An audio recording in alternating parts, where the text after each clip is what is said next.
Welcome back to Personal Mastery. I'm Dr. Jeff McGee. Let's talk about the wallet card some of you might be carrying. Of course, this may date me for some of my viewers, but this wallet card here says AAA on it. You know, AAA is a card that you would have, and you would join the AAA for lots of service benefits that it might provide to you. But years ago, one of my mentors, Brian Tracy, man, there's someone, if you're not following and addicted to Brian Tracy, you need to get online and subscribe to his newsletters, read his books, download his audios. And that goes to the point of this, in essence, Personal Mastery clip today. AAA did some research years ago, and what they found is roughly the amount of time you spend every year sitting in your car driving is the equivalent to what a college student spends 1 year in college, sitting in their seat, studying and taking in conversations. So how do you maximize and leverage your drive time? Do you use it for quiet therapy time? A+.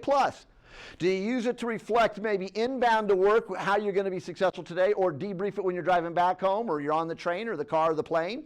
A+. Do you also use that time just to listen to your favorite music? Again, remember, garbage in, garbage stays, so if you listen to the wrong music, there may be a clue why your body language is in essence saying, hey, I want to be a loser too. Or do you use that drive time to grow your mind? So what the AAA's research of, in essence, a year in the car is equivalent to a year in college. Think of all the books you could be, in essence, listening to, or podcasts that could grow and enrich you could be taking in.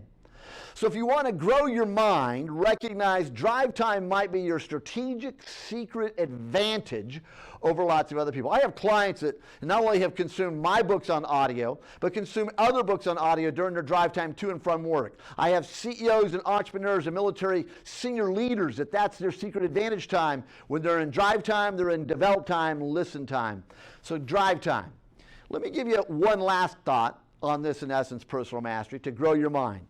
Think about the books you could be reading and consuming. And a lot of times I get asked that question when I speak at conferences, on stages, or I'm working with clients in workshops. You know, what should I read? Who should I read? A lot of times people push me for, hey, what's your favorite author? And I'm reluctant to go there.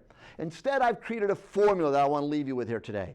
If you want to grow your mind, think of your life as if you were taking that college class. If you're in a profession and you were taking your job title on your business card as a class major, what would that class major be called?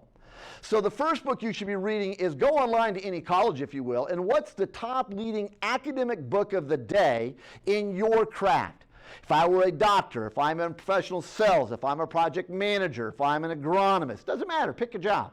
But what would be the college degree for your job title today? And go to a college and be reading an academic book. Number 2, autobiography or biography on a giant, a legend in your industry. That's the second book you should be consuming on a regular basis. Third, what's the popular book of the day? The New York Times, the Wall Street Journal, the Amazon. I mean, all these people that might say, hey, here's the #1 book in your area, read that one as well.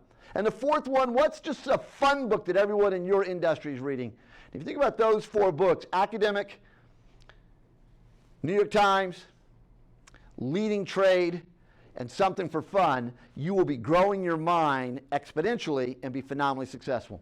What you consume is who you are.